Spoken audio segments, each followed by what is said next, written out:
ایک جوان کہتے ہیں بڑا گنہگار تھا، ایران کا رہنے والا ہے، ہوتا ہے جوان دوستیوں کے چکر میں، تو ایسا ہی جوان تھا، دوستوں میں پرائیویسیز میں اور ان چیزوں میں پڑا۔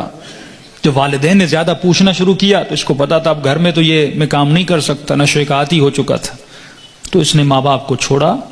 کہتا ہے میں اتنا بد اخلاق تھا، جب غصہ آتا تھا تو کبھی کبھی ماں کو بھی مارتا تھا، باپ کو بھی۔ جب نفس کی حکمرانی ہو جائے نا بندے پر تو ظالم بھی بن جاتا ہے۔ کہتا الگ میں نے فلیٹ لیا، ایک گاڑی تھی، میں اس سے مسافر اور پیسنجرز اٹھاتا تھا ایران میں، جو دن میں کمائی ہوتی تھی، رات کو نشہ، گناہ، فحاشی۔ کہتے ہیں محرم کا مہینہ شروع ہوا، ایام محرم آئے، 6 دن گزر گئے، میرے دوست نہیں آئے۔ میں نے فون کیا کیوں نہیں آئے؟ انہوں نے کہا کہ مصیبت کے دن ہیں، ایام ازاں ہیں، ہم گنہگار ہیں لیکن کم از کم 10 دنوں میں ہم احترام کرتے ہیں۔ تو کہتا میں غصے سے دوستوں کو آنے کی ضرورت نہیں ہے، میں نے گاڑی نکالی اور راستے کو جا رہا تھا، مسافر اٹھاتے اٹھاتے رات بہت لیٹ ہو گئی تھی، اس راستے پہ ایک میں نے لڑکی کو کھڑا ہوا دیکھا، اسے میں نے گاڑی میں بٹھایا، کہاں جانا ہے؟ کہ سیدھا جانا ہے۔ آگے چلتا گیا، اچانک نفس نے غلبہ کیا، گناہ نہیں کیا تھا اتنے دنوں سے، ذہن میں خیال آیا اکیلی خاتون گاڑی میں ہے، نیت گناہ کی، گاڑی کو میں نے موڑا۔ یہ جوان بچی محجب کہنے لگی کہاں جا رہے ہو؟ مجھے تو سامنے جانا ہے۔ میں نے وہی گناہ والے جملے بولے، اسے دعوت گناہ دی۔ کہ بچی رونے لگی تو کیسی باتیں کر رہا ہے؟ اس نے کہا میں نے تو ارادہ بنا دیا ہے۔ کہتا مجھے واسطے دینے لگی، اب اکیلی خاتون کیا کرے، اسپیڈ سے میں گاڑی چلا رہا ہوں، دروازے لاک ہیں۔ کہتا مجھے واسطے دینے لگی، ظاہر ہے ایران تو مطلب دونوں شیعہ ہیں نا۔ کہنے لگی تجھے حسین کا واسطہ، تجھے مولا علی کا واسطہ، تجھے امام زمانہ کا واسطہ، ایرانی حضرت عباس کا بڑا احترام کرتے ہیں، تجھے ابو الفضل کا واسطہ۔ کہتا میں نے کچھ بھی نہیں سنا، میں نے کہا یہ چھوڑ دو عقیدے کی باتیں، فلاں کا واسطہ، فلاں کا واسطہ کس نے دیکھا ہے؟ کہتے آخر میں اس نے ایک جملہ کہا جس سے میرا وجود کانپ گیا۔ کہا تجھے نہیں پتا میں کون ہوں؟ کہا میں سمجھا بولے گی فلاں پولیس والے کی بیٹی ہوں، فلاں افسر کی بیٹی ہوں، یہ ہو وہ ہوں۔ میں نے کہا کون ہوں؟ کہا میں سید زادی ہوں، تجھے واسطہ میری دادی زہرا کا، میرا ادب نہیں کرتا، میری دادی کا ادب کر۔ کہتے پتا نہیں ایسا کیا ہوا۔ میں نے گاڑی روک لی، میں نے کہا کہاں جانا ہے؟ کہا مجلس پہ جا رہی تھی، امام بارگاہ پہ اتار دو۔ کہتا میں نے جا کے اتارا، پورے راستے میں خاموش رہا، سمجھ نہیں آ رہی تھی، ایک خوف سا میرے وجود پہ طاری ہو چکا تھا۔ کہتا یہ خاتون گاڑی سے اتری اور جب جانے لگی تو مجھے کہنے لگی کہ اے جواں میں مجلس میں جا رہی ہوں، تیرے لیے دعا کروں گی، تو گناہ کرنے پہ آتا تجھے کون روکتا؟ میں اپنی دادی زہرا سے تیری سفارش کروں گی۔ میں نے سارے واسطے دیے تو روکا نہیں، لیکن جب تم نے میری دادی کا نام سنا تو رک گیا۔ اہل بیت فرماتے ہم بڑا احترام کرتے ہیں اس بندے کا جو ہماری دادی کا احترام کرے۔ یہ جوان کہتا ہے میرے وجود میں گویا ایک انقلاب سے، ایک عجیب سی سچویشن تھی، بس دل کر رہا تھا میں روؤں۔ کہتا جہاں میں نے اس کو اتارا تھا وہ میرا محلہ تھا، میرے ماں باپ کا گھر تھا، کئی عرصے سے میں آیا نہیں ان کو دیکھنے کے لیے۔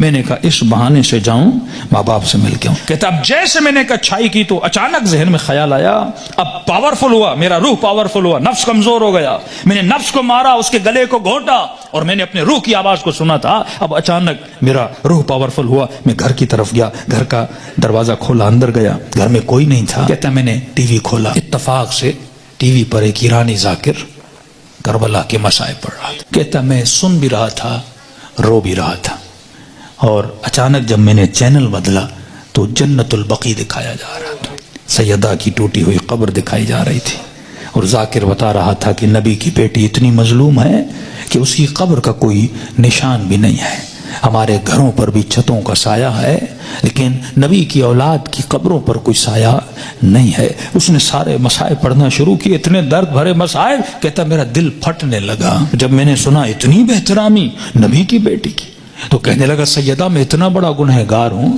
لیکن میں نے آپ کی بیٹی کا احترام کیا، ایسے تھے جنہوں نے نبی کی بیٹی کا احترام نہیں کیا۔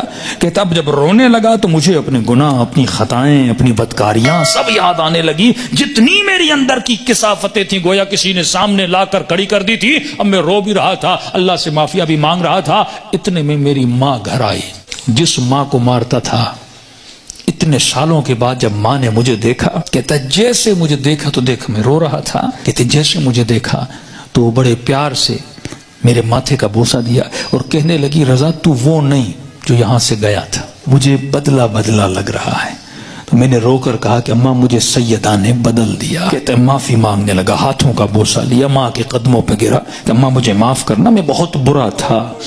جب میں زیادہ رونے لگا تو ماں نے کہا بیٹا یہاں نہیں رو، امام بارگاہ میں مجلس ہو رہی ہے، معصوم کا فرمان ہے کوئی بھی دنیا کی مصیبت آئے نا ایسے نہ رویا کرو، بیوی چھوڑ کے جاتی ہے، بچے بدتمیزی کرتے ہیں، رزق میں پریشانیاں آتی ہیں، بندے کا دل کرتا ہے روؤں، کہتے ایسے اپنے آنسوؤں کو ضائع نہ کیا کرو، ذکر حسین کو یاد کیا کرو، مصیبت اہل بیت کو یاد کیا کرو، ان آنسوؤں کی قیمت بڑی ہے، ان کو ایسے ضائع نہ کیا کرو، غم حسین میں، مناجات خدا میں، توبہ میں بہایا کرو۔ تو ماں نے کہا حسین کی مجلس میں جاؤ، کہتا ہے اتنے سالوں کے بعد جب محلے میں گیا تو محلے داروں نے دیکھا ارے وہ جوان جو اتنا گمراہ تھا آج ذکر حسین میں رو رہا ہے، اس کی زندگی میں انقلاب بپا ہو گیا۔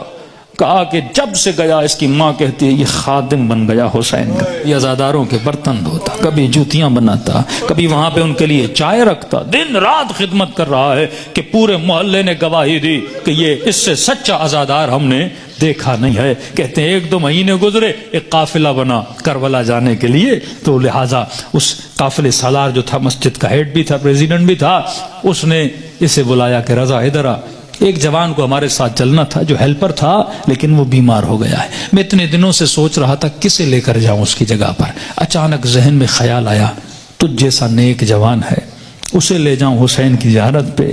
کہتا جیسے میں نے سنا میں رونے لگا، میں نے کہا مولا حسین کچھ دن نہیں ہوئے آپ کے قافلے میں آیا ہوں، اتنی جلدی آپ نے مجھے اپنی زیارت پہ بلا لیا۔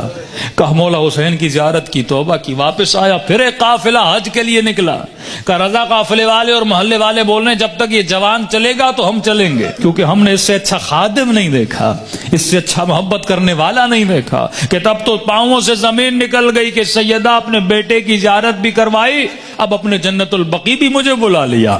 کہ اتنا بڑا شرف مجھے ملا، گویا زندگی بہار بن چکی تھی۔ جب سب کچھ کر کے واپس آیا، اس کے محلے کا ایک نیک متقی پرہیزگار تاجر تھا، بزنس مین تھا، وہ اس کے باپ سے ملا، کہنے لگا کہ میں اتنے دنوں سے دیکھ رہا ہوں ایک جوان میں اتنا انقلاب آ جائے، مجھے سمجھ نہیں آ رہا، مطلب یہ ارادے کا اتنا مضبوط ہے، یہ اور بن چکا ہے، میں چاہتا ہوں کہ اپنی بیٹی کا رشتہ اس سے کرواؤں۔ اس نے کہا کہ میں اپنے بیٹے کی گارنٹی نہیں دیتا، تجھے پتا ہے 4 مہینے پہلے کیا تھا اب کیا ہے، بات کرنی اس سے جا کر خود کر۔ اس کے پاس ہے، کہنے لگا رضا اپنی بیٹی دینا چاہتا ہوں لیکن ایک وعدہ دو۔ کہ کون سا وعدہ؟ کہ وعدہ یہ دو کہ پھر حسین کو چھوڑو گے نہیں، یہ دروازہ چھوڑ کے جاؤ گے نہیں۔ کہنے قبلہ میں اپنی ہر نماز میں دعا کرتا ہوں اے خدا وہ دن میری زندگی کا آخری دن ہو جب میں حسین کے ہاتھ کو چھوڑ کے چلا جاؤں۔ کہتے کل رشتہ لے کر آ جانا۔ کہتے یہ جوان اپنے ماں باپ کے ساتھ رشتہ لے کر گیا۔ جب اس کے گھر میں داخل ہو، ایران میں رسم ہے جس بچی کا رشتہ لینے جاتے ہیں وہ چائے لے کر آتی ہے، وہ بچی چائے لے کر آئی، جیسے اس جوان نے کپ اٹھایا اس بچی کی نگاہ اس کے چہرے پر پڑی، کہتے ہیں ہاتھ سے وہ ٹریل گرا اور چیخ مار کے بے ہوش ہو گئی، کمرے میں لے گئے، بڑی دیر کے بعد ہوش میں آئی، اور جیسے ہوش میں آئی زار و قطع رونے لگی، اور اس کی زبان پر بس ایک ہی نام تھا، یا فاطمہ الزہرا، یا فاطمہ الزہرا۔ ماں پریشان، بیٹی رو کیوں رہی ہو؟ ایسا کیا دیکھا؟ یہ جوان پریشان، اس کے ماں باپ پریشان، ایسا کیا ہوا؟ کہتی اماں اللہ کی قسم ہے کل رات میں نے خواب میں سیدہ فاطمہ کو دیکھا تھا، مجھے سمجھ نہیں آ رہا تھا، کل رات بی بی اسی جوان کا فوٹو مجھے دکھا رہی تھی اور کہہ رہی تھی کہ تو میری چاہنے والی ہے، جب اس کا رشتہ آئے اسے انکار نہ کرنا، اس نے میری بیٹی کا احترام کیا تھا۔ تبھی فرمایا جب تو ایک قدم اہل بیت کی طرف جاتا ہے وہ 10 قدم آگے بڑھاتے ہیں، لیکن سوال یہ ہے کہ یہ قدم اٹھیں، زندگی میں ان کو راضی کرو جن کے راضی ہونے سے خدا راضی ہوتا ہے۔